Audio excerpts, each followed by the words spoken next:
बंदी छोड़ सतगुरु रामपाल जी परमेश्वर जी की जय हो। परमपिता परमात्मा सारी सृष्टि के रचनहार कुल मालिक असंख्य ब्रह्मांडों के स्वामी जगत गुरु तीनों लोकों में प्रवेश करके सबका धारण पोषण करने वाले राजाधीराज आत्माधार नाथों के नाथ देवों के देव महादेव सर्वेश्वर महेश्वर मृत्युंजय अजरो अमर आदि अनादि सनातनी प्रभु जगत पिता जगदीश्वर श्री श्री 1008 की उपाधि के वास्तविक अधिकारी अकाल मूर्त शब्द स्वरूपी राम वासुदेव सर्वगतम ब्रह्म परम पूज्य प्रथम पूज्य परम संत परम पुरुष परम धनी परम दयालु सत्य कबीर हक्का कबीर अल्लाहु कबीर अल्लाहु अकबर बाखबर अल्लाह ताला जगत के तारणहार जगत के मुक्तिदाता जगत के जगन्नाथ हारे के सहारे हिंदुओं के राम मुसलमानों के अल्लाह सिखों के वाहिगुरु ईसाइयों के मसीह दया के सागर दयानिधि करुणा के सागर करुणानिधि स्वयंभू परिभू संकट मोचन कष्ट हरण मंगल करण दुख भंजन अविगत कबीर निर्विकार निर्विषम परमात्मा अलय अलेख सतगुरु आदि अनादि सतगुरु असली मर्यादा पुरुषोत्तम असली राम असली कृष्ण असली घनश्याम असली मुरारी राजाओं के राजा महाराजाओं के महाराजा शहंशाहों के शहंशाह सम्राटों के सम्राट भगवानों के भगवान अल्लाहों के अल्लाह प्रभुओं के प्रभु मसीहाओं के मसीह सच्चे वाहिगुरु बाबाओं के बाबा पीरों के पीर सेठों के सेठ जगत सेठ सावड़सा सेठ सर्वगुण संपन्न अनंत कोटि कलाओं के स्वामी अनंत कोटि ब्रह्मांडों के नायक योगियों में महायोगी ध्यानियों में महाध्यानी सिद्धों में परम सिद्ध ज्ञानियों में तत्वज्ञानी ब्रह्म ज्ञानी महाज्ञानी परम ज्ञानी सर्वश्रेष्ठ ज्ञानी विज्ञानी युवा कबीर समर्थ कबीर असमवात अमित ओजा सच्चे रहनुमा करीम अल्लाह सुभान अल्लाह दुनिया के अंतिम पैगंबर 8 सितंबर 1951 से गांव धनाना जिला सोनीपत हरियाणा भारतवर्ष की पावन भूमि पे प्रकट रियल कल की भगवान श्री नारायण साकार हरि श्री बाबा साहेब नूर अनंत परमात्मा सच्चे दरवेश सच्चे बाखबर संत श्रोमणी सतगुरु रामपाल जी परमेश्वर जी के चरण कमल में आप और हम सभी भाई बहनों का अनंत कोटि दंडवत प्रणाम। सत्साई भाई और बहनों, बहुत बड़ी दया बहुत बड़ी मेहर पूज्य गुरुदेव भगवान की परमेश्वर रामपाल जी की, जिनके शुभ आशीर्वाद से विशेष आशीर्वाद से उन्हीं के सत्संगों के संग्रह के ऊपर बन चुकी पवित्र आध्यात्मिक पुस्तक कबीर बड़ा या कृष्ण के ऊपर वीडियो बनाने की श्रृंखला जारी है। इसी श्रृंखला में आज हमारा ये 20वें नंबर का वीडियो है। पूज्य गुरुदेव भगवान के आशीर्वाद से पवित्र पुस्तक कबीर बड़ा या कृष्ण के माध्यम से विशेषकर हिंदू समाज में उन तमाम आत्माओं को जो वास्तव में मोक्ष चाहती हैं परमात्मा प्राप्ति चाहती हैं उन्हें भक्ति और भगवान के विषय में अध्यात्म के विषय में शास्त्र अनुकूल सत्य साधना के विषय में वो सब कुछ जानने और समझने को मिल रहा है जिसकी तलाश ये आत्मा युगों युगों से कर रही थी। परंतु हमारे नादान धर्मगुरु जिन्हें हम बहुत बड़े विद्वान समझा करते थे अनेक भाषाओं के प्रकांड ज्ञाता समझा करते थे, परंतु तत्व ज्ञान के अभाव में वे इन धर्मशास्त्रों से अध्यात्म का निष्कर्ष निकालकर समाज को नहीं दे पाए, जिस कारण से वो खुद भी इन शास्त्रों को ना समझ पाने के चलते तत्व ज्ञान के अभाव से वे खुद भी लक 84 योनि में गए, जन्म और मरण के चक्कर में रहे और युगों युगों से हम आत्माओं को भी इसी प्रकार से काल के जन्म और मरण के चक्कर में धकेलते आ रहे हैं। अब भाइयों और बहनों, ये कलयुग की बिचली पीढ़ी है, भक्ति का प्राइम टाइम है। परमपिता परमेश्वर कबीर साहिब जी के द्वारा निर्धारित किया गया ये समय है और इस समय वो परमेश्वर सतलोक से चलकर गति करके सशरीर धरती पर 8 सितंबर 1951 को खुद ही प्रकट हुए हैं और सन 1994 से अपने यथार्थ 13वें कबीर पंथ की शुरुआत करके और समाज को शास्त्र अनुकूल साधना प्रदान करने लगे हैं और लाखों करोड़ों की संख्या में आत्माओं ने शास्त्र अनुकूल साधना को अपनाकर हर प्रकार की बुराइयों से भी अपना पीछा छुड़वाया है और आत्मज्ञान के साथ साथ परमात्म ज्ञान की प्राप्ति भी कर रहे हैं। तो भाइयों और बहनों, जब तक हम सतगुरु रामपाल जी के प्रवचन नहीं सुनेंगे या उनके द्वारा लिखित पुस्तकों का अध्ययन नहीं करेंगे तो हम अध्यात्म के विषय में कभी कुछ नहीं जान सकते। और सृष्टि रचना को जानना सुनना बहुत ज़रूरी है, क्योंकि सृष्टि रचना भक्ति मार्ग की नींव है, मूल है। और जब तक नींव कमज़ोर रहेगी हम ऊपर मकान नहीं बना सकते।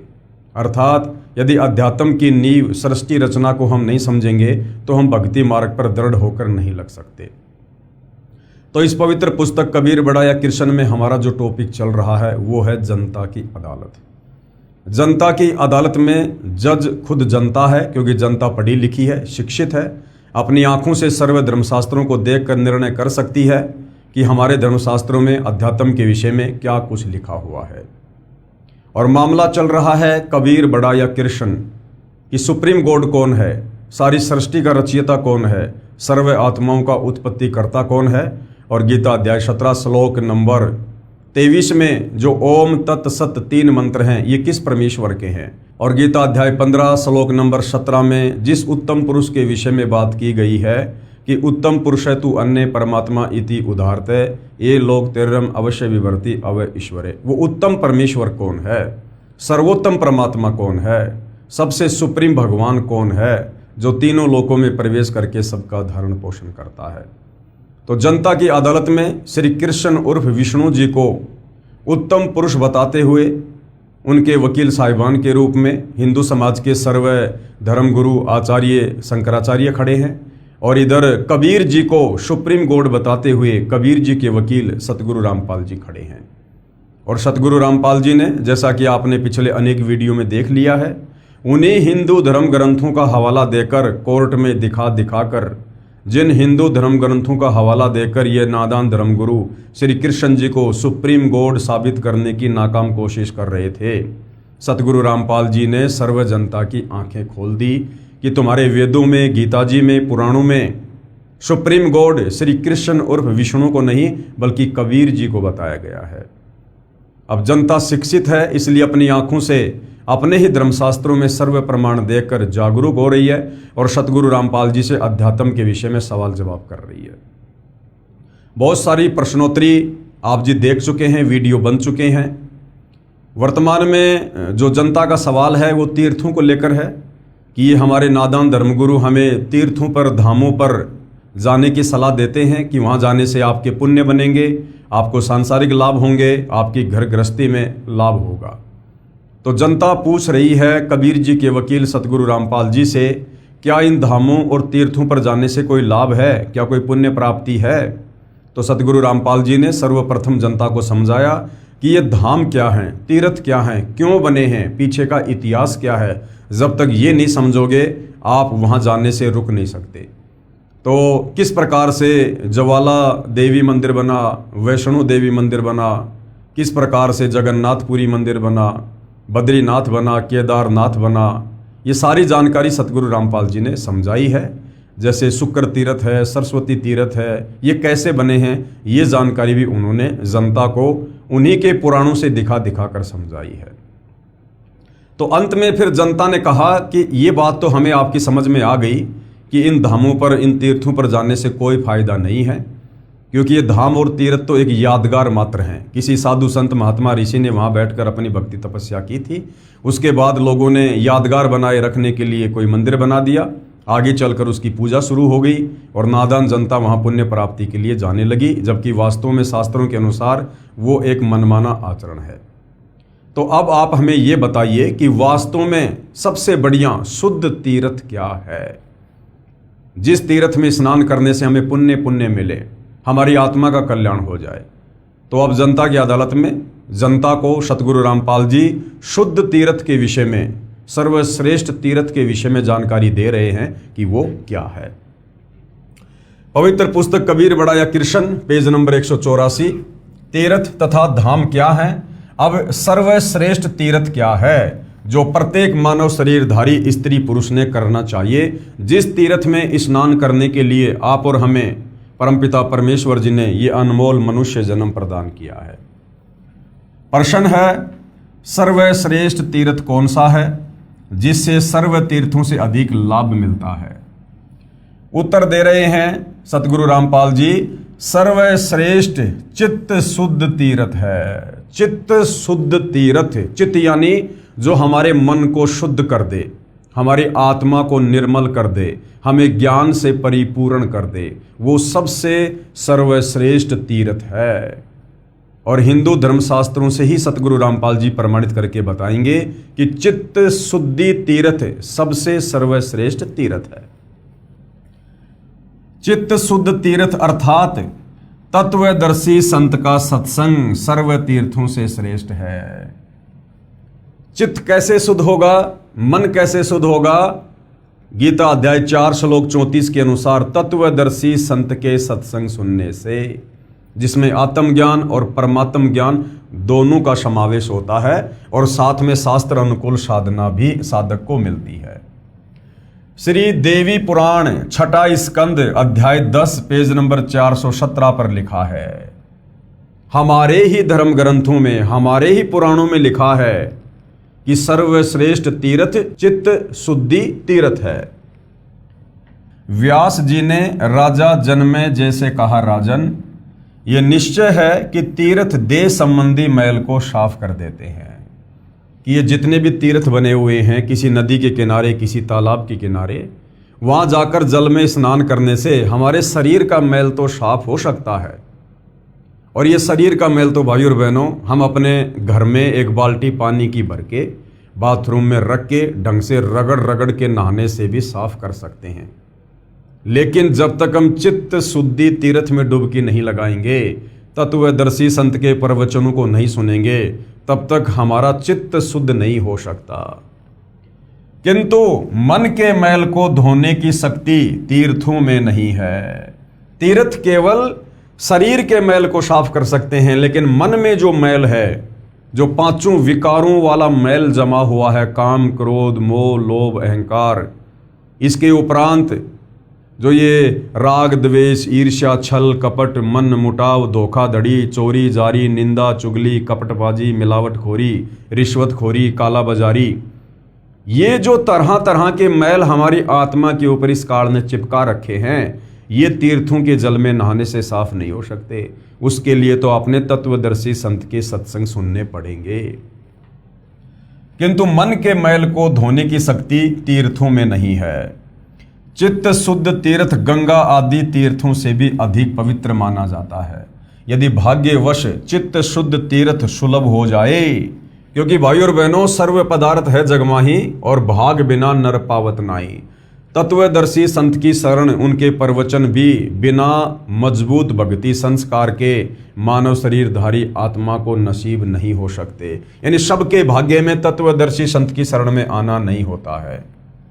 यदि भाग्यवश चित्त शुद्ध तीर्थ सुलभ हो जाए तो, अर्थात तत्वदर्शी संतों का सत्संग रूपी तीर्थ प्राप्त हो जाए, तो मानसिक मैल के धुल जाने में कोई संदेह नहीं है। परंतु राजन, इस चित्त शुद्ध तीर्थ को प्राप्त करने के लिए ज्ञानी पुरुषों अर्थात तत्वदर्शी संतों के सत्संग की विशेष आवश्यकता है। वेद, शास्त्र, व्रत, तप, यज्ञ और दान से चित्त शुद्ध होना बहुत कठिन है। वशिष्ठ जी ब्रह्मा जी के पुत्र थे। उन्होंने वेद और विद्या का सम्यक प्रकार से अध्ययन किया था। गंगा के तट पर निवास किया करते थे। तथापि द्वेष के कारण उनका विश्वामित्र के साथ वैमनस्य हो गया और दोनों ने परस्पर श्राप दे दिए तथा उनमें भयंकर युद्ध होने लगा। इससे सिद्ध हुआ कि संतों के सत्संग से चित्त शुद्ध कर लेना अति आवश्यक है। यानी भाई और बहनों, विश्वामित्र और वशिष्ठ जैसे विद्वान लोग भी संत की श्रेणी में नहीं हैं। उस संत की श्रेणी में नहीं है जिनके प्रवचन आत्माओं का चित्त शुद्ध कर दें। अन्यथा वेद, ज्ञान, तप, व्रत, तीर्थ, दान तथा धर्म के जितने साधन हैं, वे सब के सब कोई विशेष प्रयोजन सिद्ध नहीं कर सकते। श्री देवी पुराण से लेख समाप्त। ये हमारे ही पुराण में, देवी पुराण में साफ साफ लिखा हुआ है कि सर्वश्रेष्ठ तीर्थ क्या है। उसके बावजूद भी इन शास्त्रों का ज्ञान ना होने के कारण आप और हम नदियों पर, तालाबों पर, दुनिया भर के तरह तरह के तीर्थों पर, धामों पर जाकर पुण्य प्राप्ति के चक्कर में अपने घुटने तोड़ रहे थे, अपना अनमोल समय, समाशय और धन बर्बाद कर रहे थे। आगे क्या कहा जा रहा है? विशेष विचार। उपरोक्त श्री देवी पुराण के लेख से स्पष्ट है कि तत्वदर्शी संतों के सत्संग से श्रेष्ठ कोई भी तीर्थ नहीं है। अब भाई और बहनों, आप और हमारा परम सौभाग्य, हम जितने भी भाई बहन जगत गुरु तत्वदर्शी सतगुरु रामपाल जी की शरण में हैं और रोजाना उनके सत्संग सुनते हैं, अर्थात हम रोजाना चित्त शुद्धि तीर्थ में डुबकियां लगा रहे हैं और कई कई वर्षों से लगा रहे हैं। आप और हमारे लिए घर बैठे चित्त शुद्धि तीर्थ की व्यवस्था सतगुरु रामपाल जी ने कर रखी है तथा तत्वदृष्टा संत के बताए मार्ग से साधना करने से कल्याण संभव है। यानी सत्संग सुनने से तो हमारी आत्मा निर्मल होगी, हमारे विषय विकार छूटेंगे और फिर जब तत्वदर्शी संत से हम शास्त्र अनुकूल साधना प्राप्त करेंगे, भक्ति के यथार्थ मंत्र प्राप्त करेंगे, तीनों समय की आरती प्राप्त करेंगे, पांचों यज्ञ करेंगे, उसके बाद हमारी आत्मा का भी कल्याण होगा, अर्थात हमारा पूर्ण मोक्ष होगा। ये जन्म मरण का चक्र सदा सदा के लिए समाप्त हो जाएगा। तीर्थ व्रत तप दान आदि व्यर्थ प्रयत्न है। यानी जब तक आपको तत्वदर्शी संत की शरण प्राप्त नहीं है तब तक आप कितने तीर्थों पर जाइए, कितने व्रत कीजिए, कितना घोर आप जी तप कीजिए, कितना दान और पुण्य कीजिए, ये सब व्यर्थ है। व्यर्थ का मतलब आपको इसका फल परमेश्वर अवश्य देगा, लेकिन आपको मनुष्य जन्म नहीं मिलेगा। आपको अन्य योनियों में, गधे की योनि में, कुत्ते की योनि में या अन्य किसी योनि में आपको उसका फल मिल जाएगा, परंतु आपको मनुष्य शरीर जो बेहद अनमोल है, परमात्मा प्राप्ति के लिए मिलता है, ये आपको पुनः जल्दी से नसीब नहीं होगा। तत्वदर्शी संत के अभाव के कारण केवल चारों वेदों में वर्णित भक्ति विद्या से पूर्ण मोक्ष लाभ नहीं है। यानी तत्वदर्शी संत की शरण नहीं है तो चाहे आप चारों वेदों को पढ़ लीजिए, चारों वेदों के अनुसार साधना कर लीजिए, फिर भी आपकी पूर्ण मुक्ति नहीं है। कबीर परमेश्वर जी ने कहा है, सतगुरु बिन वेद पढ़े जो प्राणी, यानी जो तत्वदर्शी संत होता है उसकी शरण में आए बिना यदि हम वेदों को पढ़ेंगे तो हम वेदों के सार को नहीं समझ पाएंगे। वेद हमें किस भक्ति की ओर संकेत कर रहे हैं, कौन सा मंत्र जाप करने का संकेत कर रहे हैं, हम नहीं समझ पाएंगे। सतगुरु बिन वेद पढ़े जो प्राणी, समझे न सार रहे अज्ञानी। और सतगुरु बिन काहू न पाया ज्ञाना, यानी बिना तत्वदर्शी संत की शरण ग्रहण किए आप कभी भी तत्व ज्ञान से परिचित नहीं हो सकते। जो थोथा भूषड़े मूड किसाना, जिस प्रकार गेहूं निकालने के बाद उसके भूष को कोई कूट कूट के गेहूं प्राप्त करना चाहे तो वो व्यर्थ प्रयत्न है, इसी प्रकार तत्वदर्शी संत की शरण में आए बिना चाहे कोई भी आचार्य हो, शंकराचार्य हो, चाहे ब्रह्मा विष्णु महेश भी आपके गुरु बनकर आपको वेद पढ़ाएं तो भी आप मुक्ति का साधन प्राप्त नहीं कर सकते। 68 तीर्थ ब्रह्म ब्रह्म आवे, सब फल सतगुरु चरणा पावे।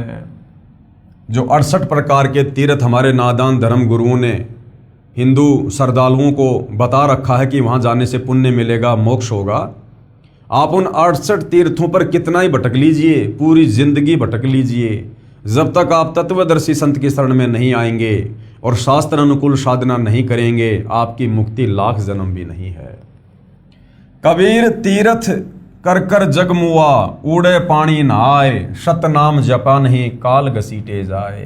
यानी बिना सच्चे नाम के जाप के लोग तीर्थों पर जा जाकर और अपना जीवन बर्बाद कर दिया, लेकिन उनको आत्म कल्याण की राह नसीब नहीं हुई। सूक्ष्म वेद अर्थात तत्व ज्ञान में कहा है कि 68 तीर्थ ब्रह्म ब्रह्म आवे, 100 फल सतगुरु चरणा पावे।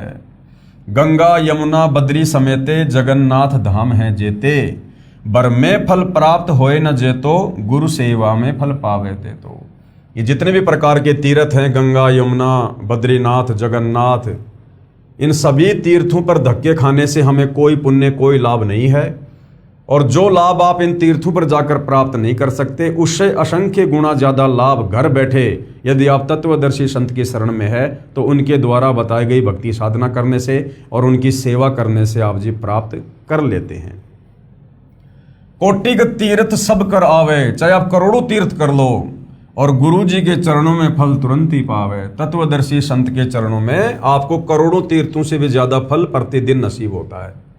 सतगुरु मिले तो अगम बतावे, सच्चा सतगुरु ही हमें मोक्ष की राह बताएगा, आगे का रास्ता सतलोक का रास्ता बताएगा। और जम की आंच तहीं नहीं आवे, और हमारे भाग्य में जो काल कर्म लिखे हुए थे, जो संकट आने थे हमारे प्रारब्ध के अनुसार, सच्चे सतगुरु तत्वदर्शी संत की शरण में आने के बाद उनका नाश हो जाता है। भक्ति मुक्ति को पंथ बतावे, सच्ची भक्ति देगा और फिर मुक्ति भी देगा, और बुरो होण को पंथ छुड़ावे। और जिस बुराई के रास्ते पे हम चल रहे थे अज्ञानता के चलते, उसको भी सच्चा सतगुरु अपने सत्संग सुनाकर दूर करवाएगा। सतगुरु भक्ति मुक्ति के दानी, और सतगुरु बिना न छूटे खानी। सतगुरु के बिना 184 योनियां नहीं छूट सकती है, और सतगुरु ही आकर भक्ति दान करता है और मुक्ति की राह बताता है।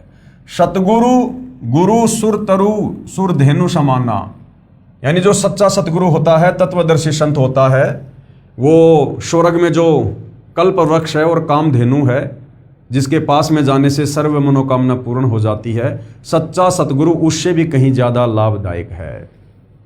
और पावे चरण मुक्ति परवाना, सरलार्थ पूर्ण परमात्मा द्वारा दिए तत्व ज्ञान, यानी सूक्ष्म वेद में कहा है कि तीर्थों और धामों पर जाने से कोई पुण्य लाभ नहीं है। असली तीर्थ सतगुरु यानी तत्वदर्शी संत का सत्संग सुनने जाना है। असली तीर्थ क्या है? जब आप तत्वदर्शी संत के सत्संग सुनने के लिए अपने घर से चलते हो तो समझो आप दुनिया के सर्वश्रेष्ठ तीर्थ में स्नान करने जा रहे हो, सत्संग सुनने जा रहे हो। जहां तत्वदर्शी संत का सत्संग होता है वह सर्वश्रेष्ठ तीर्थ तथा धाम है। इसी कथन का साक्षी संक्षिप्त श्रीमद् देवी भागवत महापुराण भी है। उसमें छठे स्कंद के अध्याय 10 में लिखा है कि सर्वश्रेष्ठ तीर्थ तो चित्त शुद्ध तीर्थ है। श्रीमद् देवी भागवत महापुराण यानी देवी पुराण में लिखा है कि सर्वश्रेष्ठ तीर्थ क्या है? चित्त शुद्धि तीर्थ। जहां तत्वदर्शी संत का सत्संग चल रहा है उसके अध्यात्म ज्ञान से चित्त की शुद्धि होती है। शास्त्रोक्त अध्यात्म ज्ञान तथा शास्त्रोक्त भक्ति विधि का ज्ञान होता है। अब जैसे आप जी इस पवित्र पुस्तक कबीर बड़ा या कृष्ण के ऊपर वीडियो देख रहे हैं तो समझो आप जी चित्त शुद्धि तीर्थ में स्नान कर रहे हो। ये दुनिया का सबसे सर्वश्रेष्ठ तीर्थ है। चाहे आप सतगुरु रामपाल जी के प्रवचन सुन लीजिए, चाहे उनकी पुस्तकों का अध्ययन कर लीजिए, या उनकी पुस्तकों को यदि कोई पढ़ा रहा हो, ज्ञान बता रहा हो, या आपस में तत्वदर्शी संत की कोई ज्ञान चर्चा हो रही हो और आप सुन रहे हैं तो समझ लीजिए आप चित्त शुद्धि तीर्थ में स्नान कर रहे हैं, जिससे जीव का कल्याण होता है। क्योंकि सत्संग सुनने से हमें ज्ञान होगा कि मनुष्य जन्म क्यों मिला है और हमें क्या करना चाहिए। अन्य तीर्थ मात्र भ्रम है, वहां जाने से केवल हम अपने समय का और धन का दुरुपयोग करेंगे। हम काल के द्वारा जो भ्रमणाएं फैलाई जा चुकी हैं अध्यात्म को लेकर, हम उससे बाहर नहीं निकल सकते। इसी पुराण में लिखा है यानी श्रीमद् देवी भागवत महापुराण में लिखा है कि सतगुरु रूप तीर्थ मिलना अति दुर्लभ है। सूक्ष्म वेद में बताया है कि सतगुरु तो कल्प वृक्ष तथा कामधेनु के समान है। जैसे पुराणों में कहा है कि स्वर्ग में कल्प वृक्ष तथा कामधेनु है, उससे जो भी मांगो सब सुविधाएं प्रदान कर देते हैं। इसी प्रकार सतगुरु जी सत्य साधना बताकर सर्व लाभ साधक को प्रदान करवा देते हैं तथा अपने आशीर्वाद से भी अनेकों लाभ देते हैं। भक्ति करवाकर मुक्ति की राह आसान कर देते हैं। इसलिए कहा है कि एक साधे सब सदे। क्या कहा है? एक साधे सब सदें और सब साधे सब जाए, और माली सींचे मूल को फले फूले अघाए। यानी उस तत्वदर्शी संत को ही, जिनके सत्संग सुनकर आप जी को आत्मज्ञान हुआ, परमात्म ज्ञान हुआ, उन्हीं को एकमात्र अपने इष्ट देव के रूप में पूजने से हमारी आत्मा का कल्याण होगा। एक साधे सब सदे सब साधे सब जाए, और माली सींचे मूल को फले फूले अघाए।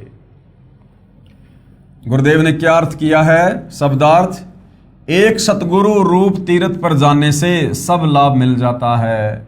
सब तीर्थों धामों व अन्य अंधश्रद्धा भक्ति से सब लाभ समाप्त हो जाते हैं। जैसे आम के पौधे की एक जड़ की सिंचाई करने से पौधा विकसित होकर पेड़ बनकर बहुत फल देता है, यदि पौधे को उल्टा करके जमीन में गड्ढे में शाखाओं की ओर से रोपकर शाखाओं की सिंचाई करेंगे तो पौधा नष्ट हो जाता है, कोई लाभ नहीं मिलता है। इसलिए एक सतगुरु रूप तीर्थ पर जाने से सर्व लाभ मिल जाता है।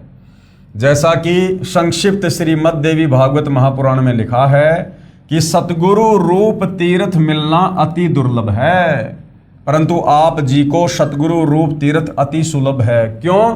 क्योंकि वर्तमान में वो सतगुरु, वो तत्वदर्शी संत गीता अध्याय 4 श्लोक 34 वाला जो कंप्लीट सृष्टि रचना को जानता है, जो वास्तव में पूर्ण मोक्ष की विधि जानता है, गीता अध्याय 17 श्लोक 23 में पूर्ण परमेश्वर की प्राप्ति के जो 3 मंत्र हैं, ओम तत् सत, जिसे उसके रहस्य का पता, उसके भेद का पता है, वो तत्वदर्शी संत वर्तमान में धरती पर सतगुरु रामपाल जी हैं। इसलिए वर्तमान में इस पृथ्वी पर जितने भी मानव शरीरधारी प्राणी हैं, ये उनका परम सौभाग्य है कि उनको चित्त शुद्धि तीर्थ सुलभ है। और परमेश्वर ने सोशल मीडिया दे रखी है, घर बैठे आप जेब से मोबाइल निकालकर रोजाना सतगुरु रामपाल जी के सत्संग सुनकर चित्त शुद्धि तीर्थ में डुबकी लगा सकते हैं। यह दास यानी गुरुदेव अपने लिए कह रहे हैं कि विश्व में एकमात्र सतगुरु यानी तत्वदर्शी संत है। आओ और सत्य भक्ति प्राप्त करके जीवन सफल बनाओ। आप जी को फिर ध्यान दिला दूं कि गीता शास्त्र का ज्ञान चारों वेदों ऋग्वेद, यजुर्वेद, सामवेद तथा अथर्ववेद का सारांश है। यानी जो पवित्र गीता जी है वो चारों वेदों का निष्कर्ष है, उनका सार रूप है, संक्षिप्त रूप है। वेदों का ज्ञान पूर्ण परमात्मा यानी परम अक्षर ब्रह्म का दिया हुआ है, यानी कबीर परमेश्वर जी का दिया हुआ है इस काल को, अक्षर पुरुष को, जो काल ब्रह्म के अंतःकरण में डाला गया था, काल ब्रह्म के श्वासों द्वारा उसके शरीर से बाहर आया था, जिसका कुछ अंश काल ब्रह्म ने जानबूझकर समाप्त कर दिया था। यानी जो ज्ञान परमपिता परमेश्वर जी ने, कबीर देव जी ने इस काल ब्रह्म को दिया था, यहाँ 21 ब्रह्मांड में आने के बाद जब समय अनुसार इसकी श्वासों से वेद बाहर प्रकट हुए, जब इसने वेदों को पढ़ा तो पता चला कि इसमें तो भैया तेरे विषय में बहुत कुछ लिखा हुआ है, तेरा नाम काल कैसे पड़ा, तुझे प्रतिदिन 1 लाख मानव शरीरधारी आत्माओं के सूक्ष्म शरीर से निकली हुई वासना खाने का श्राप कैसे लगा, तेरा ये रूप बिगड़ा हुआ क्यों है, ये सारी जानकारी उस ज्ञान में थी। तो इसने जल्दबाजी में उस ज्ञान को नष्ट कर दिया जो इसके पाखंड की पोल खोल रहा था, और बाकी का ज्ञान इसने समुद्र मंथन के माध्यम से श्री ब्रह्मा जी को, जो इसका सबसे बड़ा बेटा है, यानी ब्रह्मा विष्णु महेश इस काल ब्रह्म के ज्योति निरंजन के बेटे हैं, तो इसने समुद्र मंथन में वो ज्ञान ब्रह्मा जी को प्रदान कर दिया। ब्रह्मा जी ने उस ज्ञान को पढ़ा, लेकिन तत्व ज्ञान के अभाव में, तत्वदर्शी संत के अभाव में ब्रह्मा जी निष्कर्ष नहीं निकाल पाए। और जैसा ब्रह्मा जी को समझ में आया, ब्रह्मा जी ने आगे अपने वंशज ब्राह्मणों को, धर्म गुरुओं को देना शुरू कर दिया। अब जब ब्रह्मा जी को समझ में नहीं आया तो उसके वंशजों को कहाँ से समझ में आ जाता। उन वंशजों ने उस ज्ञान को आगे प्रचारित करना शुरू कर दिया। आगे चल के कालांतर में श्री वेद व्यास जी के द्वारा 4 वेदों के रूप में, 4 पुस्तकों के रूप में उस वेद ज्ञान को लिपिबद्ध कर दिया गया, जो आज आप और हमारे सामने है। शेष अपने पुत्र ब्रह्मा जी को दे दिया। श्री कृष्ण द्वैपायन जी ने यानी वेद व्यास जी ने इसको 4 भागों में ऋग्वेद, यजुर्वेद, सामवेद तथा अथर्ववेद में बांट दिया, यानी 4 पुस्तकें बना दी, जिस कारण से उनको वेद व्यास यानी वेदों का विस्तारक कहा जाने लगा। यही ज्ञान श्रीमद् भगवद गीता में काल ब्रह्म ने श्री कृष्ण जी के शरीर में प्रवेश करके कहा था। इसलिए गीता का ज्ञान परमात्मा का बताया है, पुराणों का ज्ञान श्री ब्रह्मा जी तथा ऋषियों का अपना अनुभव है। पुराणों में जो ज्ञान गीता और वेदों से नहीं मिलता वह शास्त्र विरुद्ध है, उसको आधार मानकर साधना करना बेकार है। चारों वेदों, 4 वेद कौन से हैं? ऋग्वेद, यजुर्वेद, सामवेद तथा अथर्ववेद, तथा इन्हीं के सार रूप गीता में केवल ब्रह्म, जिसे काल ब्रह्म भी कहा जाता है, ज्योति पुरुष, केवल काल ब्रह्म तक की साधना का ज्ञान है। चारों वेदों में केवल ब्रह्मा विष्णु महेश के पिता और दुर्गा के पति इस काल ब्रह्म ज्योति निरंजन क्षर पुरुष की साधना का ही ज्ञान है। केवल इसी का एक ओम मंत्र विशेषकर चारों वेदों में और पवित्र गीता जी में है। इन शास्त्रों में परम अक्षर ब्रह्म अर्थात उस परमेश्वर की साधना का ज्ञान नहीं है, जिसके विषय में गीता ज्ञान देने वाले ने गीता अध्याय 18 श्लोक 62 में कहा कि हे भारत, तू सर्वभाव से उस परमेश्वर की शरण में जा, उसकी कृपा से ही तू परम शांति को तथा सनातन परम धाम को प्राप्त होगा। यानी खुद ये ब्रह्मा विष्णु महेश का पिता गीता का ज्ञान देते समय श्री कृष्ण जी के शरीर में प्रवेश करके अर्जुन को कह रहा है कि अर्जुन, यदि तुझे मेरे द्वारा फैलाए गए जाल से, जन्म और मरण के षड्यंत्र से, लग 84 योनियों के कष्ट से बाहर निकलना है, तो गीता अध्याय 18 श्लोक 62 में कह रहा है कि भाई तू किसी तत्वदर्शी संत की शरण में जा, तू सर्वभाव से उस परमेश्वर की शरण में जा। यानी अपने से अन्य किसी और सर्वश्रेष्ठ परमात्मा की शरण में जाने की सलाह अर्जुन को दे रहा है। जहाँ जाने के बाद यानी उस परमेश्वर के लोक सतलोक में जाने के बाद साधक फिर लौटकर वापस संसार में नहीं आता, यानी मेरे किस ब्रह्मांड में फिर वो जन्म मरण में नहीं आता है। उस परमेश्वर का ज्ञान जानने के लिए गीता अध्याय 4 श्लोक 32 और 34 में कहा है कि उस तत्व ज्ञान को स्वयं परमेश्वर ने अपने मुख कमल से बोलकर वाणी द्वारा बताया है। वह तत्वदर्शी संतों के पास जाकर समझ कि भैया वो कंप्लीट ज्ञान अर्जुन मेरे पास भी नहीं है। यानी गीता ज्ञानदाता ने हाथ खड़े कर दिए। जिस गीता ज्ञानदाता को हिंदू समाज सर्वश्रेष्ठ ज्ञानी और भगवान मानकर पूज रहा है, श्री कृष्ण और विष्णु को, उसने भी हाथ खड़े कर दिए कि भैया उस सर्वश्रेष्ठ परमात्मा की प्राप्ति का और उसके सतलोक में जाने का कंप्लीट ज्ञान मुझे भी नहीं है। उसके लिए अर्जुन तो किसी तत्वदर्शी संत की खोज कर। गीता अध्याय 4 श्लोक 32 और 34। इससे सिद्ध है कि गीता में न तो ये ज्ञान है कि वह परमेश्वर कौन है तथा न उसकी प्राप्ति की साधना का वर्णन है, परंतु गीता का ज्ञान अपने स्तर का सत्य ज्ञान है। जैसे 10वीं कक्षा तक का सिलेबस है वह उस स्तर का तो सत्य है, परंतु बीए तथा एमए का नहीं है। वह सूक्ष्म वेद यानी तत्व ज्ञान में है। जो ज्ञान चारों वेदों में और पवित्र गीता जी में नहीं है, उस परमपिता परमेश्वर सारी सृष्टि के सर्जनहार सबके धारण पोषण करता कबीर परमेश्वर के विषय में वो ज्ञान 5वें वेद सूक्ष्म वेद में है, वो ज्ञान तत्व ज्ञान में है, और वो तत्व ज्ञान तत्वदर्शी संत के पास है। सूक्ष्म वेद 5वां संपूर्ण वेद है, जिसमें गीता वेदों व पुराणों वाला ज्ञान भी है जो इनमें नहीं है, वह ज्ञान भी है। वर्तमान में सूक्ष्म वेद का संपूर्ण ज्ञान विश्व में मेरे यानी लेखक के अलावा किसी को नहीं है। यानी वर्तमान में ये कोई भाई और बहनों अतिशयोक्ति नहीं है। वर्तमान में सतगुरु रामपाल जी के अलावा इस पूरी पृथ्वी पर छोड़िए, इस पूरे 21 ब्रह्मांड में किसी को तत्व ज्ञान की छींट नहीं है। हाँ, अब तो उनसे ज्ञान प्राप्त करके, उनसे उपदेश प्राप्त करके लाखों करोड़ों की संख्या में लोग तत्व ज्ञान से परिचित हो चुके हैं, परंतु जब से सतगुरु रामपाल जी ने अपने मार्ग की शुरुआत की थी सन 1994 से, उससे पहले इस पृथ्वी पर आप कोई ऐसा साधु संत महात्मा ऋषि आचार्य शंकराचार्य देवी देवता ब्रह्मा विष्णु महेश कोई भी बता दीजिए जिसको कंप्लीट सृष्टि का ज्ञान हो, जिसको कंप्लीट अध्यात्म ज्ञान हो, जिसके पास कंप्लीट मोक्ष मंत्र हो।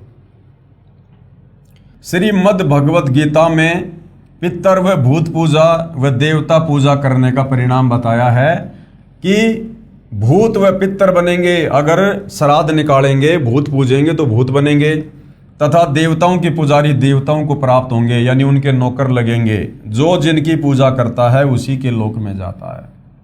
गीता अध्याय 7 श्लोक 12, 15, 20 और 23 में गीता ज्ञानदाता ने स्पष्ट किया है कि जो तीनों गुण कौन है? रजगुण ब्रह्मा जी, सतगुण विष्णु जी तथा तमगुण शिव जी की पूजा करते हैं, जिनका ज्ञान इन्हीं तीनों देवताओं के द्वारा हरा गया है, वे राक्षस स्वभाव को धारण किए हुए मनुष्यों में नीच दूषित कर्म करने वाले मूर्ख हैं, वे मेरी भक्ति नहीं करते।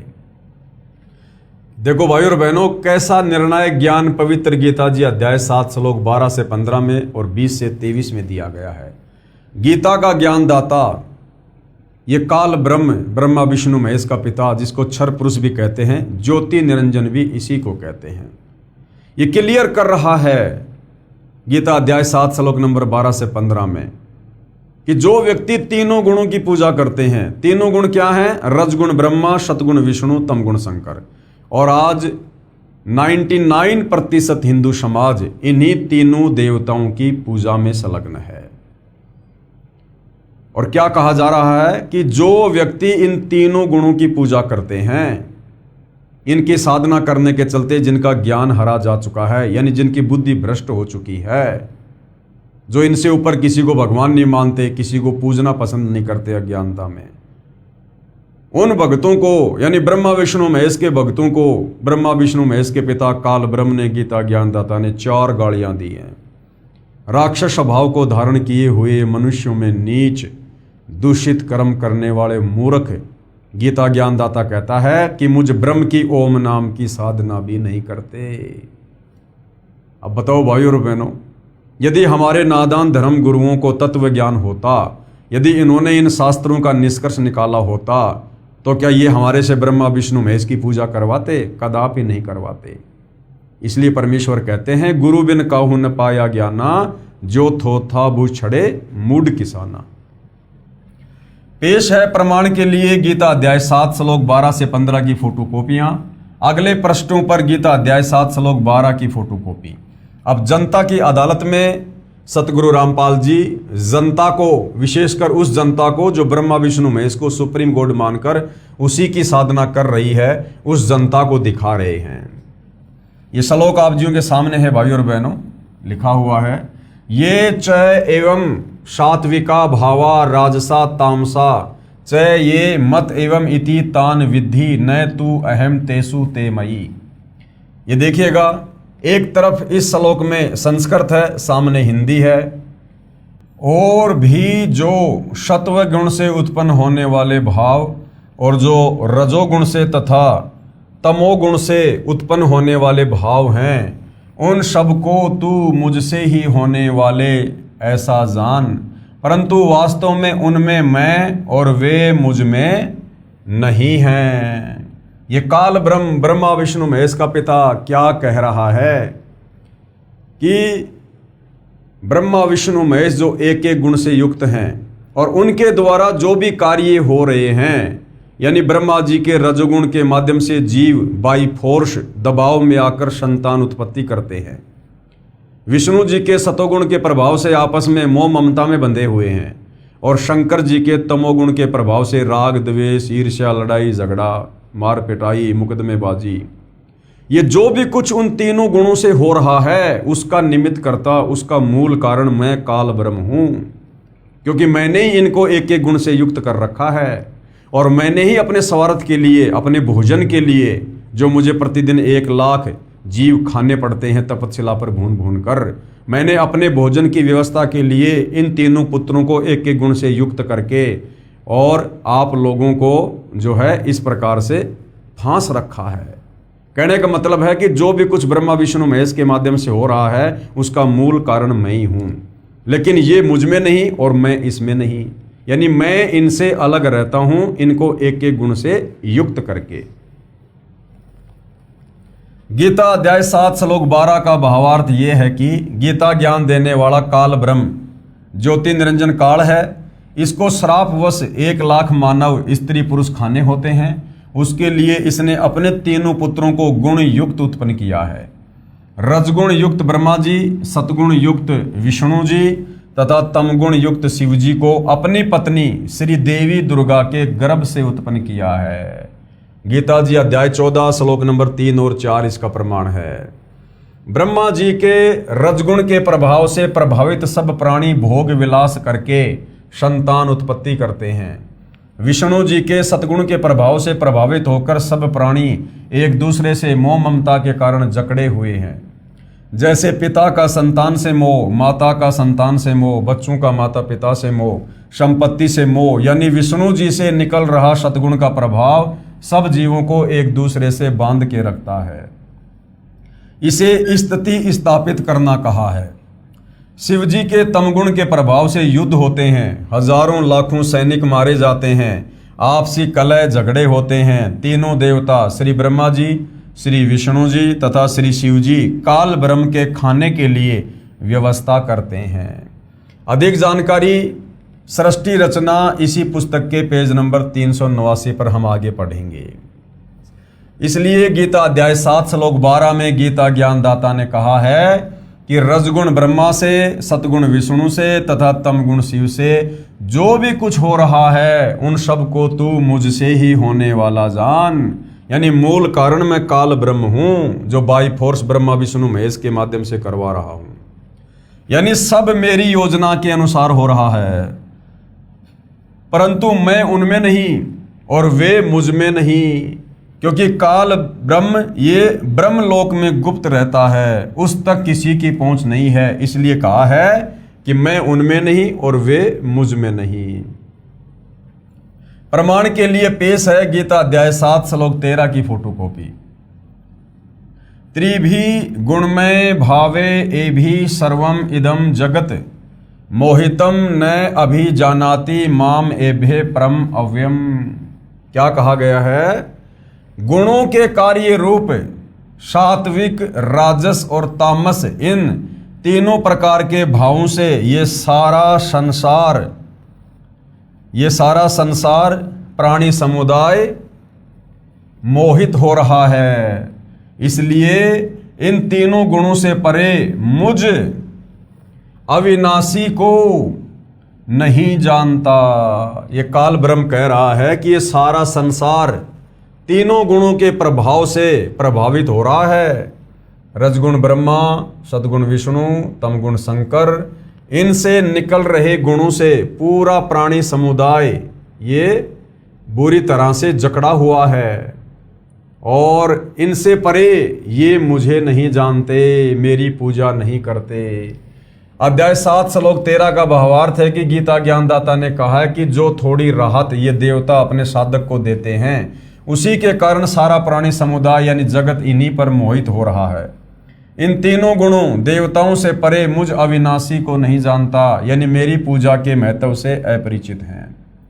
इन तीनों देवताओं का जाल मेरे से उत्पन्न है। ये मेरी माया बड़ी दुस्तर है। जो पुरुष केवल मुझको भजते हैं वे इस माया यानी तीनों देवताओं का उल्लंघन कर जाते हैं, यानी इनकी भक्ति नहीं करते, इनके पास न जाकर मेरे ब्रह्मलोक में चले जाते हैं।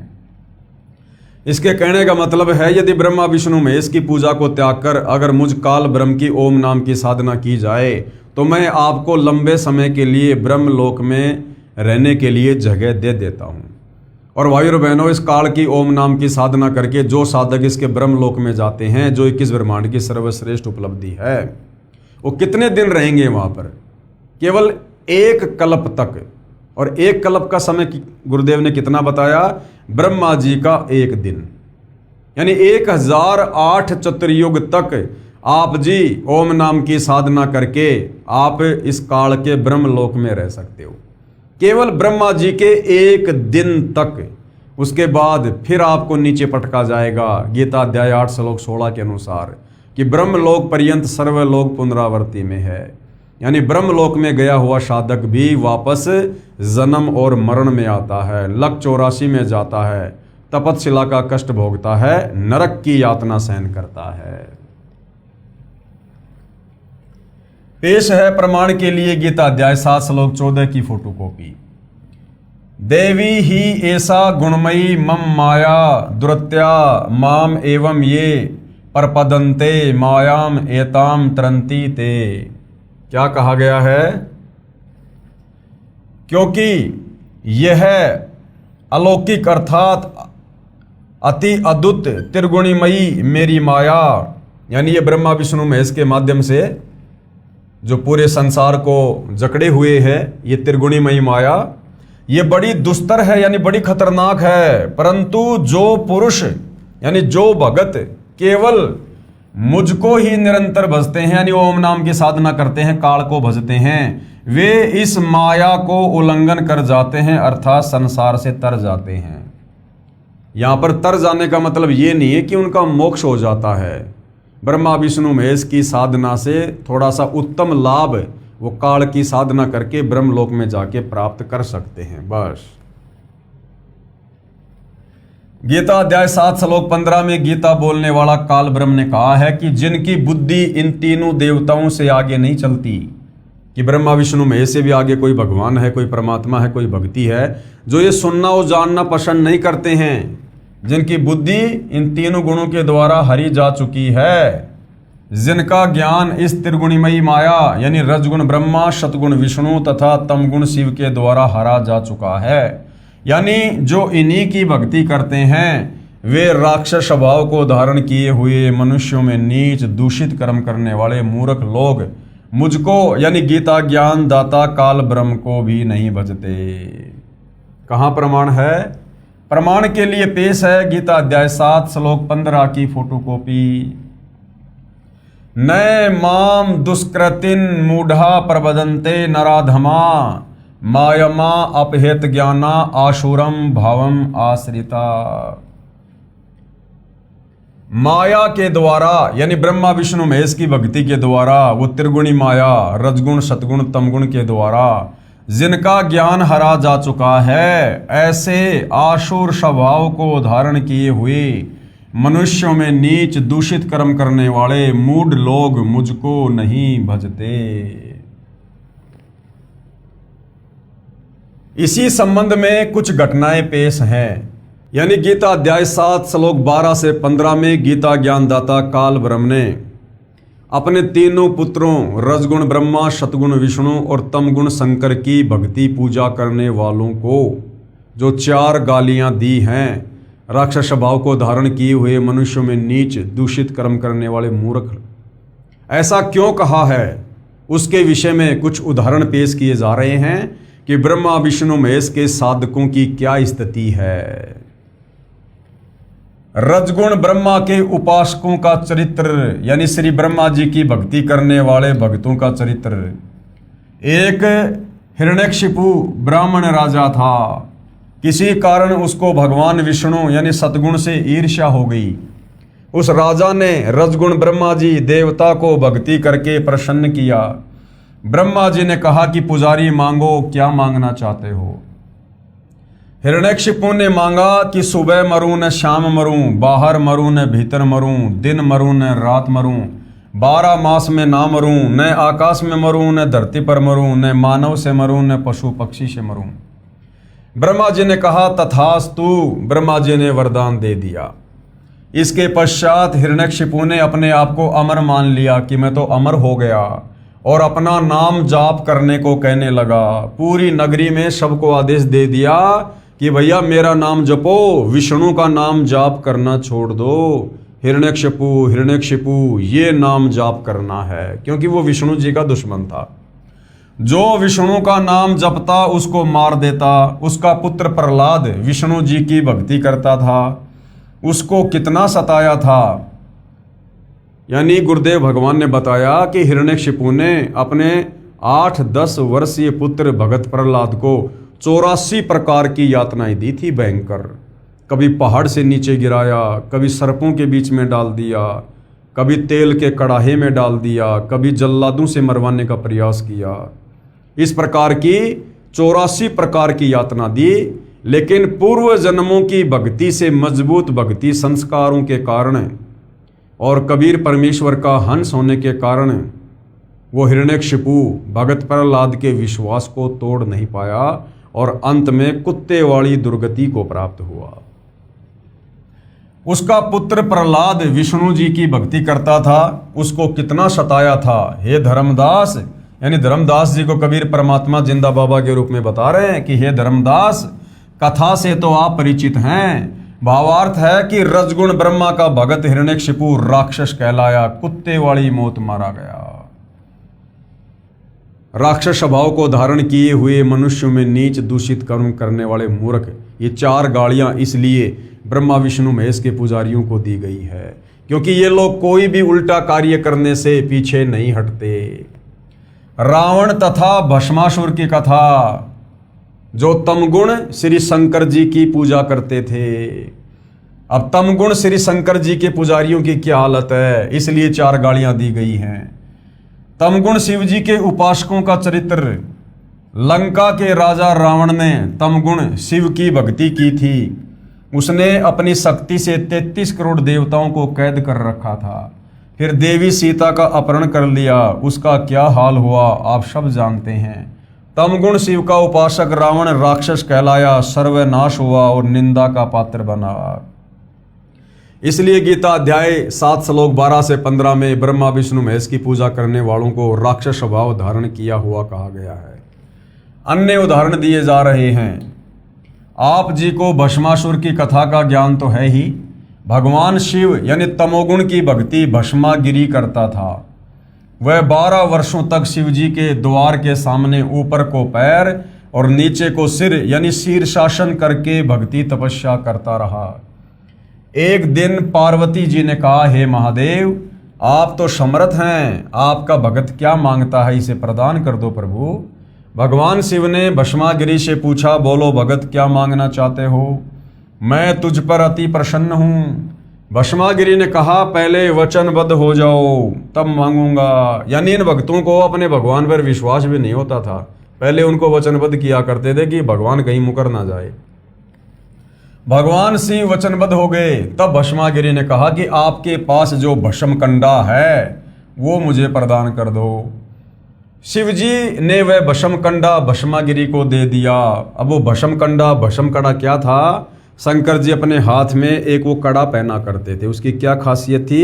जिसके सर के ऊपर भी रख कर ये कह दिया जाए भस्म, वो चंद सेकंडों में राख बन जाया करता था। तो भस्मागिरी ने शंकर जी को वचनबद्ध करके वो भस्म कड़ा ले लिया। शिव प्रभु ने वह भस्म कंडा भस्मागिरी को दे दिया। कड़ा हाथ में आते ही भस्मागिरी ने कहा, हो जा शिव जी होशियार, तेरे को ही भस्म करूंगा तथा पार्वती को अपनी पत्नी बनाऊंगा। ये कहकर अभद्र ढंग से हंसा तथा शिव जी को मारने के लिए उनकी ओर दौड़ा। इसलिए भाई गीता अध्याय 7 श्लोक 12 से 15 में ब्रह्मा विष्णु महेश की तीनों गुणों की पूजा करने वालों को 4 गालियां दी गई हैं। राक्षस स्वभाव को धारण किए हुए मनुष्यों में नीच दूषित कर्म करने वाले मूर्ख। अब बताओ, अब ये राक्षस नहीं, नीच नहीं तो और क्या? जिसको भगवान मानकर भक्ति कर रहा है, तपस्या कर रहा है, और उसी की धर्म पत्नी के ऊपर गंदी नीयत है और अपने इष्ट के साथ में विश्वासघात धोखाधड़ी करने के मकसद से भक्ति कर रहा है कि भस्म कंडा प्राप्त करूंगा, फिर शंकर जी को मारूंगा और पार्वती को पत्नी बनाऊंगा। इसलिए ब्रह्मा विष्णु महेश की भक्ति करने वाले को राक्षस कहा गया है। यह कहकर अभद्र ढंग से हंसा तथा शिव जी को मारने के लिए उनकी ओर दौड़ा। भगवान शिव उस दुष्ट का उद्देश्य जानकर भाग निकले। अब दुनिया कहती है कि भगवान शंकर अजरो अमर हैं, मृत्युंजय है, कालज्य है, अमर है। अगर ये मृत्युंजय थे, अजरो अमर थे, कालज्य थे, तो भस्मासुर के आगे मौत के डर से भागे क्यों? वहीं खड़े रहते। वो तो अमर हैं, अजरो अमर हैं, मृत्युंजय हैं, उनको तो मृत्यु छू ही नहीं सकती। लेकिन भाई और बहनों, केवल ये नादान धर्मगुरुओं ने आप और हमें मूर्ख बना रखा था। ये भगवान शंकर को, विष्णु को, ब्रह्मा जी को, जो कि नाशवान हैं, इनकी जन्म और मृत्यु होती है, असंख्यों बार मर चुके हैं, जन्म ले चुके हैं, अपने नादानी के चलते, तत्व ज्ञानहीनता के चलते इनको अजरो अमर बताकर आप और हमें भक्ति और भगवान से दूर रखा। तो भगवान शंकर जिनको अजरो अमर, मृत्युंजय, कालज्य कहकर हमसे धर्मगुरुओं ने पूजवाया, वो भगवान शंकर अपने एक भगत के आगे डर से भाग निकले। भगवान शिव उस दुष्ट का उद्देश्य जानकर भाग निकले। पीछे पीछे पुजारी, आगे आगे इष्ट देव शिव जी भागे जा रहे थे। विचार करो धर्मदास, यदि आपके देव शिव जी अविनाशी होते तो मृत्यु के भय से नहीं डरते। आप इनको अविनाशी कहा करते थे। आप इन्हें अंतर्यामी भी कहते थे। यदि भगवान शिव अंतर्यामी होते तो पहले ही भस्मागिरी के मन के गंदे विचार जान जाते। इससे सिद्ध हुआ कि ये तो अंतर्यामी भी नहीं है, अविनाशी तो बहुत दूर की बात है। जिस समय भगवान शिव जी आगे आगे और भस्मागिरी पीछे पीछे भागे जा रहे थे, उस समय भगवान शिव ने अपनी रक्षा के लिए परमेश्वर को पुकारा। क्योंकि ये ब्रह्मा विष्णु महेश भी जीव संज्ञा में हैं, ये भी परमेश्वर की आत्मा है। और जब इनके ऊपर कोई विशेष आपत्ति आती है, ये भी अपनी अंतरात्मा से परमेश्वर को पुकारते हैं। उस समय परम अक्षर ब्रह्म जी पार्वती का रूप बनाकर, यानी लोकवेद के आधार से धर्मगुरुओं ने कह रखा कि भाई विष्णु जी आ गए वहां पर पार्वती का रूप बनाकर। वो विष्णु कौन था? वो गीता अध्याय 15 श्लोक नंबर 17 वाला विष्णु था, जो तीनों लोकों में प्रवेश करके सबका धारण पोषण करता है। परम अक्षर ब्रह्म कबीर देव, उन्होंने अपने भगत की पुकार सुनकर भस्मासुर से बचाने के लिए और विष्णु रूप धारण किया, और उसके बाद पार्वती रूप में कन्वर्ट हुए और उस भस्मागिरी को, क्योंकि परमेश्वर के आगे तो सब बेबस हैं, लाचार हैं, दो कोटि के जीव हैं, उस भस्मासुरी को जो है नाच नचाया और उसके बाद उसी का हाथ उसके सिर पे रखवाया और फिर परमेश्वर ने उसको भस्म किया। अब परमेश्वर चाहते तो बिना नाच नचाए, बिना वो जिस हाथ में कड़ा था उसके सिर पर रखवाए, वैसे भी उसको भस्म कर सकते थे। लेकिन विष्णु जी को परमेश्वर ने महिमा देनी थी इस भक्ति काल तक, इसलिए विष्णु जी किस प्रकार से मार सकते थे, उसी विधि से उन्होंने जो है भस्मागिरी को खत्म किया। जिस समय भगवान शिव जी आगे आगे और भस्मागिरी पीछे पीछे भागे जा रहे थे, उस समय भगवान शिव ने अपनी रक्षा के लिए परमेश्वर को पुकारा। उसी समय परम अक्षर ब्रह्म जी यानी कबीर देव पार्वती का रूप बनाकर भस्मागिरी दुष्ट के सामने खड़े हो गए तथा कहा, हे भस्मागिरी आ मेरे पास बैठ। भस्मागिरी को पता था कि अब शिव जी निकट स्थान पर नहीं रुकेंगे। भस्मागिरी तो पार्वती के लिए ही तो सर्व उपद्रव कर रहा था। हे धर्मदास, आपको सर्व कथा का पता है। पार्वती रूप में परमात्मा जी ने भस्मागिरी को गंडहस्त नाच नचाकर भस्म किया। तमोगुण शिव का पुजारी भस्मागिरी अपने गंदे कर्म से फिर भस्मासुर अर्थात भस्मा राक्षस कहलाया। भक्ति करता था तो भस्मागिरी नाम था, और भक्ति के बाद उसने जब ऐसा उपद्रव किया, राक्षस वाला काम किया, तो भस्मागिरी का नाम फिर क्या पड़ा? भस्मासुर यानी भस्मा असुर राक्षस। इसलिए इन तीनों देवों के पुजारियों को राक्षस स्वभाव को धारण किए हुए मनुष्यों में नीच दूषित कर्म करने वाले मूर्ख कहा है। अब भाइयों और बहनों, आज भी वो स्थिति है, यानी भस्मागिरी जैसों ने, कंस जैसों ने, रावण जैसों ने, हिरण्यकश्यप जैसों ने अपने स्तर की बदमाशियां की, उपद्रव किए, जैसी उनमें योग्यता थी, सिद्धियां थी। वर्तमान कलयुग का समय है, भक्ति किसी के पास है नहीं, इसलिए ब्रह्मा विष्णु महेश के पुजारी वर्तमान में अपने अपने हिसाब से उपद्रव कर रहे हैं। ब्रह्मा विष्णु महेश की पूजा भी करते हैं, व्रत भी करते हैं, और उसके बाद चोरी, जारी, निंदा, चुगली, ठगी, व्यभिचार, रिश्वतखोरी, मिलावटखोरी, काला बाजारी, सारे उल्टे काम करते हैं। इसलिए ब्रह्मा विष्णु महेश की पूजा करने वाले को हमारे पवित्र शास्त्र गीता जी अध्याय 7 श्लोक 12 से 15 में 4 गालियां दी हैं। उसके बाद एक उदाहरण और दिया जा रहा है ब्रह्मा विष्णु महेश के पुजारियों के उपद्रव का, इनके राक्षस स्वभाव का। हरिद्वार में साधुओं का कत्लेआम। अब सतगुण श्री विष्णु जी के पुजारियों की कथा सुनाता हूं। एक समय हरिद्वार में हर की पौड़ियों पर कुंभ का मेला लगा। उस अवसर पर तीनों गुणों के उपासक यानी ब्रह्मा विष्णु महेश के पुजारी अपने अपने समुदाय में एकत्रित हो जाते हैं। गिरि, पुरी, नागा, नाथ ये भगवान तमोगुण शिव के उपासक होते हैं तथा वैष्णव सतगुण भगवान विष्णु के उपासक होते हैं। हर की पौड़ियों पर प्रथम स्नान करने पर 2 समुदायों नागा तथा वैष्णवों का झगड़ा हो गया। लगभग 25,000 ये त्रिगुण रजगुण ब्रह्मा, सतगुण विष्णु तथा तमगुण शिव के पुजारी लड़कर मर गए। कत्लेआम कर दिया। तलवारों, छुरों, कटारी से एक दूसरे की जान ले ली। और किस बात को लेकर? केवल प्रथम स्नान को लेकर। शंकर जी के पुजारी बोले पहले हम नहाएंगे, विष्णु जी के पुजारी बोले पहले हम नहाएंगे। इसी बात को लेकर 25,000 साधु आपस में लड़ लड़ के मर गए। गंगा जी का पानी लाल कर दिया। अब बताओ भाइयों और बहनों, ब्रह्मा विष्णु महेश के पुजारियों को ये गीता ज्ञानदाता 4 गालियां ना दे तो क्या इनके गले में माला पहनाकर सम्मानित करे। इसलिए इनको राक्षस भाव को धारण किए हुए मनुष्यों में नीच, दूषित, कर्म, मूर्ख कहा गया है। और यही कारण है, आज देखिए ब्रह्मा विष्णु महेश की पूजा करते करते भी हिंदू समाज में आप जाइए पुलिस स्टेशन में कितनी FIR मिलेंगी, आप जाइए कोर्ट में कितने मुकदमे मिलेंगे, राग द्वेष ईर्ष्या में आकर लड़ाई झगड़ा मार पिटाई, छोटी छोटी बातों को लेकर, जमीन को लेकर, मकान को लेकर, धोखाधड़ी को लेकर दुनिया भर के मुकदमे दर्ज हैं। इसलिए इनको राक्षस स्वभाव को धारण किए हुए मनुष्यों में नीच और दूषित कर्म करने वाले मूर्खों की संज्ञा दी है। तो सूक्ष्म वेद में यानी आदरणीय गरीबदास जी की वाणी में क्या लिखा गया है? तीर तुपक तलवार कटारी जमधड़ जोर बधावे हैं, हर पैड़ी हर हेत नहीं जाण्या वहां जा तेग चलावे हैं। काटे शीस नहीं दिल करुणा ये जग में साध कहावे हैं, और जो जन इनके दर्शन को जावे उनको भी नरक पठावे हैं।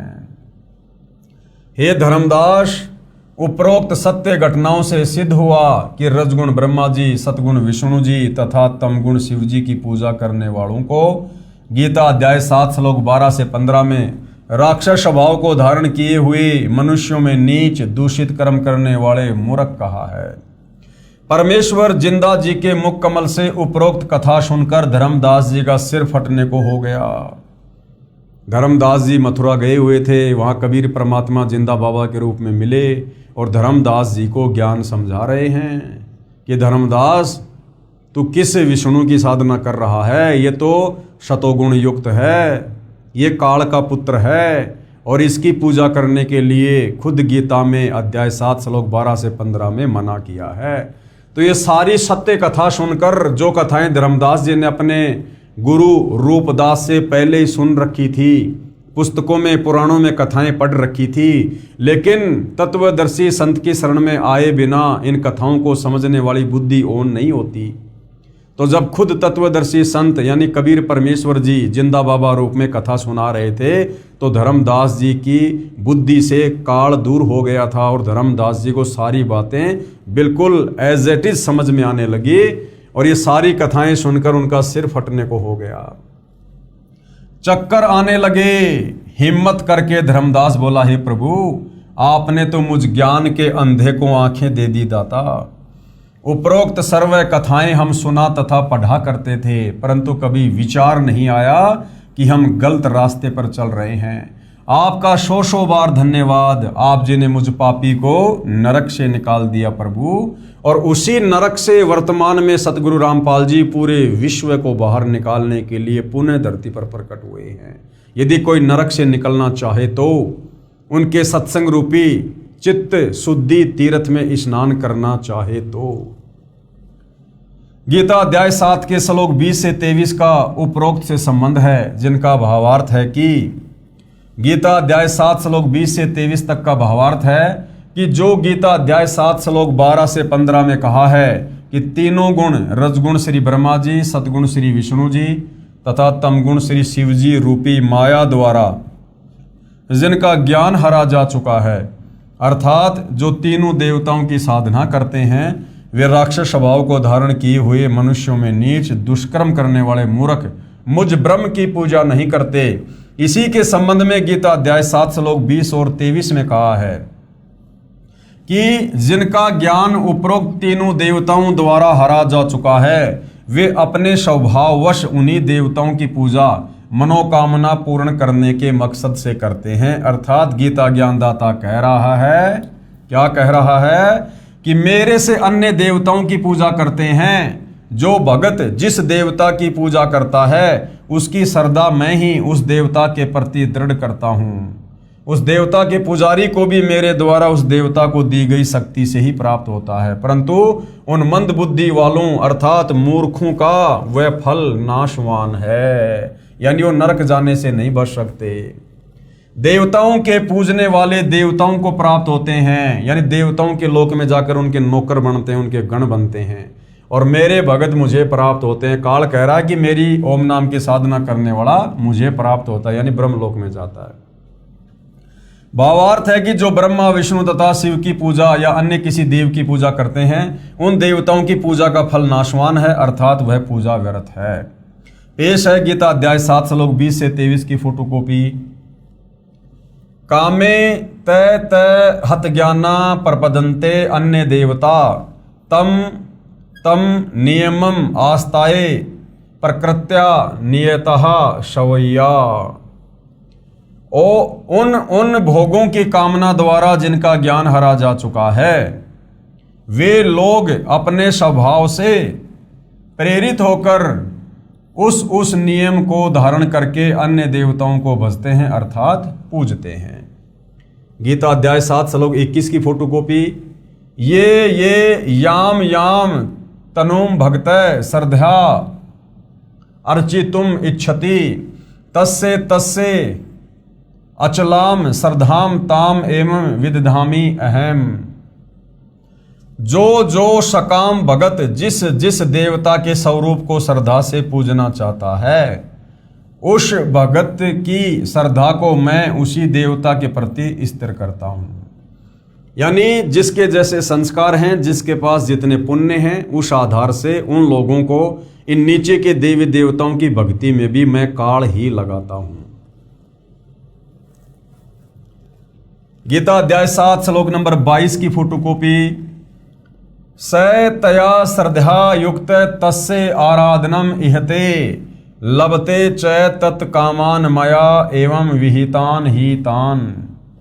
वह पुरुष यानी वो भगत उस श्रद्धा से युक्त होकर उस देवता का पूजन करता है और उस देवता से मेरे द्वारा ही विधान किए हुए उन इच्छित भोगों को निसंदेह प्राप्त करता है।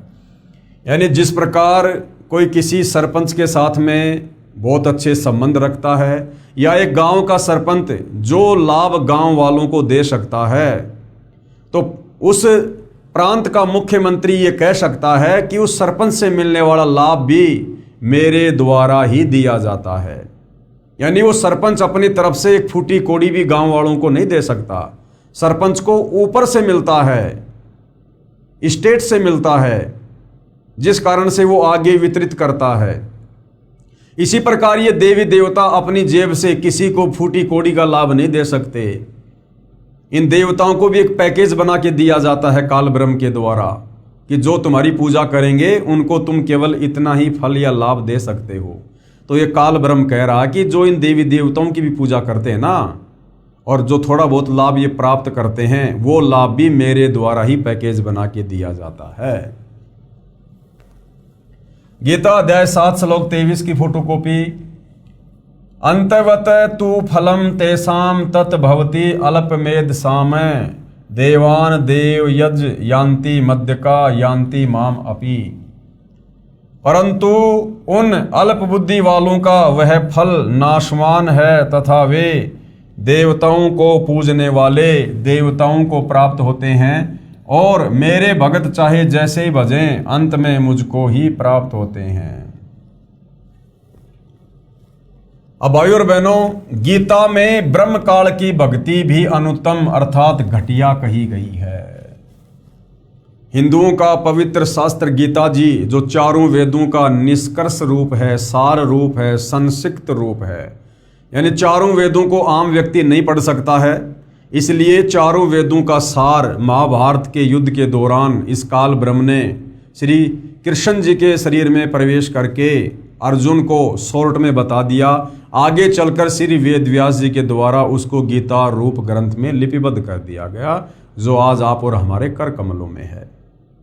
तो इस पवित्र गीता जी में जो ना केवल हिंदुओं का अपितु पूरे विश्व के मानव समाज का सर्वश्रेष्ठ ग्रंथ है, क्योंकि जिस समय भाइयों और बहनों धरती पर कोई भी धर्म नहीं था, उस समय ये वेद थे और इन वेदों के अनुसार ही सभी साधना करते थे। द्वापर युग तक भी जब ये गीता का ज्ञान बोला गया, धरती पर कोई धर्म अलग से नहीं था, हिंदू मुस्लिम सिख ईसाई कोई धर्म नहीं था। आगे चलकर यानी लगभग 3-3.5 वर्षों में इन सारे धर्मों का जन्म काल प्रेरणा से हुआ है।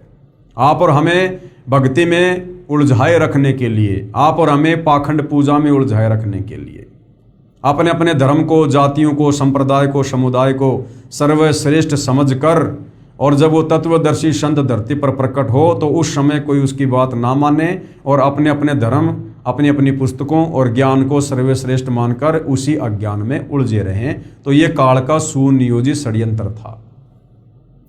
तो इसी पवित्र गीता जी में जो चारों वेदों का सार है, इसमें इस काल ब्रह्म की यानी गीता का ज्ञान देने वाले की, ब्रह्मा विष्णु महेश के पिता की जो ओम नाम की साधना है, गीता अध्याय 8 श्लोक 13, ओम इति एक अक्षर ब्रह्म व्यवहारण माम अनुस्मरण ये प्रयाति तजन देहम सयाति परमाम गतम।